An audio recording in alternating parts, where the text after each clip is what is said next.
Oliver Twist, chapitre 13 et dernier. Le sort de ceux qui ont figuré dans le récit est désormais réglé. Le peu qui reste à raconter de leur histoire tient en quelques mots. Un peu plus tard, Rose épousa le fils unique de Madame Mélie, qui venait de terminer ses études dans une université éloignée.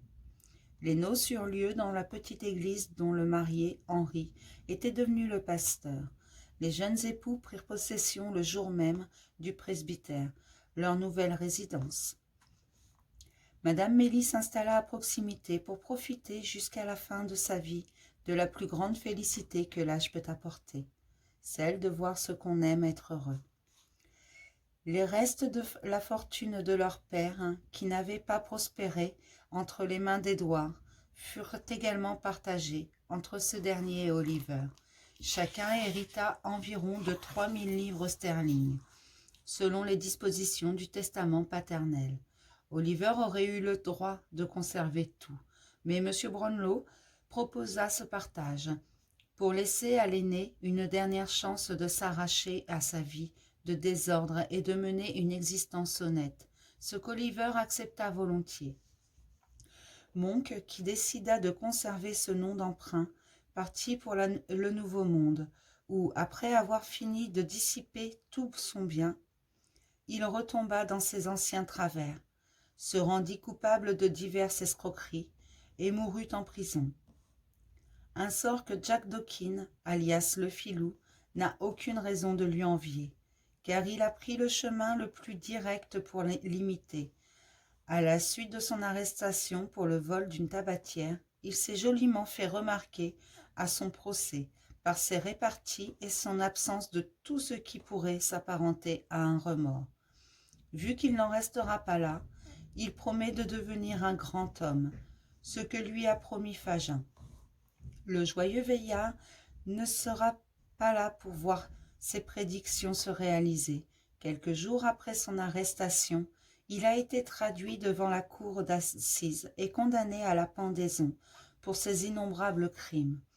La veille de son exécution, il a reçu la visite d'Oliver et de M. Brownlow dans sa cellule. « Vous avez des papiers » a commencé M. Brownlow, « des documents que vous avez confiés, Monk.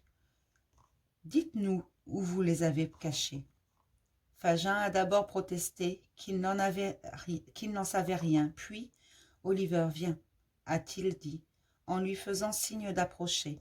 Oliver s'est assis à côté de lui, sur le bas-flanc. « Les papiers, hein » a chuchoté Fagin. « Ils sont dans un sac qui est caché dans un trou du mur, près de la cheminée de la pièce de devant. Et maintenant, je veux te parler, mon cher enfant. »« Oui, » répondit Oliver.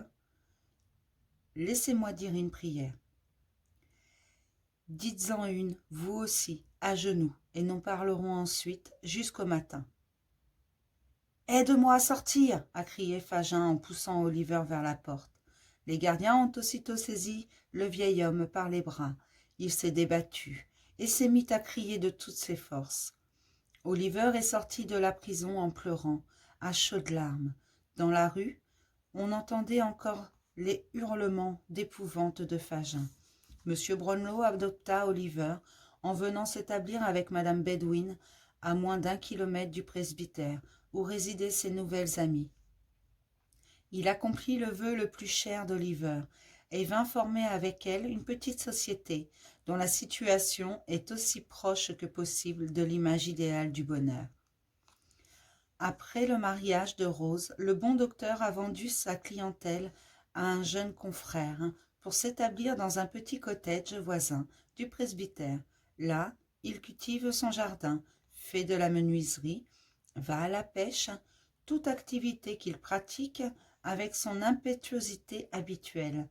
Il s'est lié d'amitié réciproque avec M. Greenwing, qui lui rend très souvent visite et le rejoint dans ses activités, et jardine, menuise et pêche, mais à sa façon, c'est-à-dire de façon parfaitement excentrique, mais en soutenant Mordicus et en offrant de manger sa tête s'il n'a pas raison, que sa manière de procéder est la seule qui soit bonne. M. Brownlow s'amuse souvent à se moquer des pronostics qu'il avait faits sur l'avenir d'Oliver, et à lui rappeler cette soirée où ils demeurèrent assis près d'une montre, à attendre en vain le retour de l'enfant. Mais M.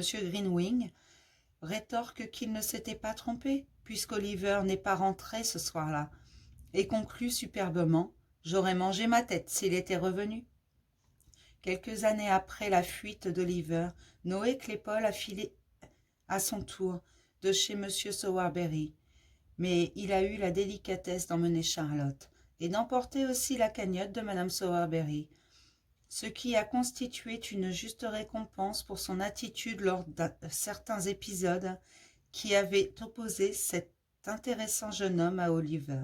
S'étant rendu à Londres, il a tenté de gagner sa vie en se faisant voleur à la tire, mais il a vite compris que le métier, s'il n'était pas dépourvu d'intérêt, connaissait aussi ses mauvais côtés.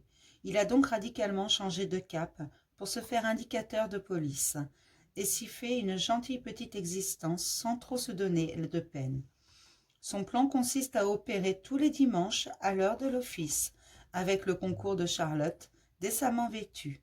Celle-ci tombe évanouie devant la porte d'un pub, et l'élégant jeune homme, recevant pour 3 pence d'eau-de-vie de la part du tenancier afin de la ramener à elle, fait un rapport dès le lendemain et empoche la moitié de l'amende. Quelquefois, ce monsieur Claypole lui-même qui perd connaissance, mais le résultat est identique. Destitué de leur fonction paroissiale, M. Bumble est tombé dans la dernière misère et finit par retrouver le dépôt où il avait jadis régné en maître, mais comme pensionnaire cette fois. Maître Charles Batt, horrifié par le crime abominable de Sikes, a tourné le dos à son passé pour se lancer dans une nouvelle existence. Il a pas mal souffert au début, mais comme il était doté d'un bon naturel, il a fini par y réussir. D'abord garçon de ferme, il est devenu le plus joyeux jeune éleveur du Northamptonshire. Et maintenant, la main qui trace ces mots affaiblie, car elle touche à la fin de son entreprise, même si elle tisse encore un peu les fils de cette aventure. Mais à quoi bon vouloir raconter plus avant, puisqu'il suffit de dire que ses protagonismes furent heureux. M. Brownlow s'attacha de plus en plus à son fils adoptif, en voyant tout ce que promettait sa nature bonne et généreuse. Il retrouvait en lui les traits des chers amis de sa jeunesse, avec tout ce que cela ramenait de doux et de triste à la fois. Les 2 orphelins que les hasards de la vie avaient finalement réunis restèrent attachés l'un à l'autre, et pour avoir connu l'adversité, ils conservèrent un sentiment profond de compassion pour le malheur des autres. Près de l'autel dans la vieille église du village, se trouve une petite plaque de marbre blanc qui porte seulement ce prénom, Agnès. Il n'y a pas de cercueil dans cette tombe, et fasse le ciel que des années et des années passent avant qu'un autre nom ne soit écrit au-dessous de celui-là. Mais si l'esprit des morts revient sur terre pour visiter les lieux consacrés par l'affection de ceux qu'ils ont aimés durant leur vie, je veux croire que l'ombre d'Agnès plane toujours au-dessus de ce coin solennel. Je le crois d'autant plus qu'il se trouve dans une église et qu'elle fut faible et vécut dans l'erreur.